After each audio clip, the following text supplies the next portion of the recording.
My fellow Americans, in a few moments, the celebration will begin here in New York Harbor. It's going to be quite a show. Would you go back and do that again? Oh, in a minute, yeah.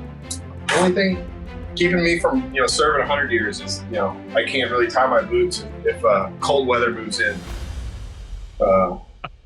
That's huge problem, huge liability. All the celebration of this day is rooted in history. It's recorded that shortly after the Declaration of Independence was signed in Philadelphia, celebrations took place throughout the land, and many of the former colonists, they were just starting to call themselves Americans, set off cannons and marched in fife and drum parades. Yeah, I wouldn't change it for the world. It made me who I am today. Those skills that I got are like my wife used to say, they're the skills that pay the bills, and then not only that, they're the skills that I can use to help other people out too with USPA, Created a nation built on a universal claim to human dignity, on the proposition that every man, woman, and child had a right to a future of freedom. I wish I had two lives. I don't know if I could do a life without that again. And just the memories and the feeling of satisfaction of doing, what I did. But I wish I could be a banker, as well. Like, I need two lives. I need one with all the excitement. I need one where I show up at home with my kids every day and I never miss a thing. We reflected too on their courage in coming great distances and settling in a foreign land and then passing on to their children and their children's children. The hope symbolized in this statue here just behind us. The hope that is America. I would take every step exactly the same because there was growth through struggle and some obstacles that you had to figure out. And because I came out on the other side much better than when I started that journey, it's all vital and it's all who I am. I can look back and say, you did everything you were supposed to do and then some, because it's important.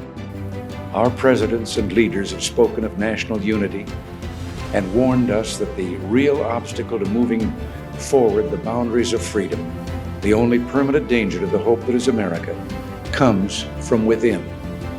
I go back tomorrow and do it again. It's just, again, Coast Guard, patrol boat, just a tight-knit team, esprit de corps.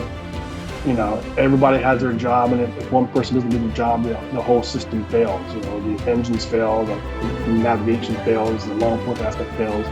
And same thing with SWAT teams, and HRT, or even a drug squad. Being in those small, tight-knit, teams just develops that kinship and that brotherhood. And let's say one final word about the HRT. Not a finer group of men exists in the world today, and I just carry that with me. My fellow Americans, it falls to us to keep faith with them and all the great Americans of our past. It was a great career. It was a great, if people are thinking about that type of job, it's amazing.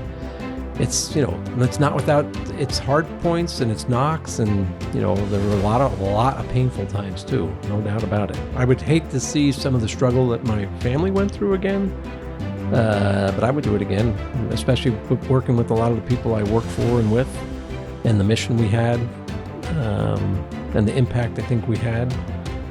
Yes, sure. Believe me, if there's one impression I carry with me after the privilege of holding for 5.5 years the office held by Adams, Jefferson, and Lincoln, it is this: that the things that unite us, America's past of which we're so proud, our hopes and aspirations for the future of the world and this much-loved country, these things far outweigh what little divides us. And so tonight, we are reaffirming that Jew and Gentile, we are one nation under God, that black and white, we are one nation indivisible, that Republican and Democrat, we are all Americans. Unequivocally, yes. My only regret is I have one life to give to my country.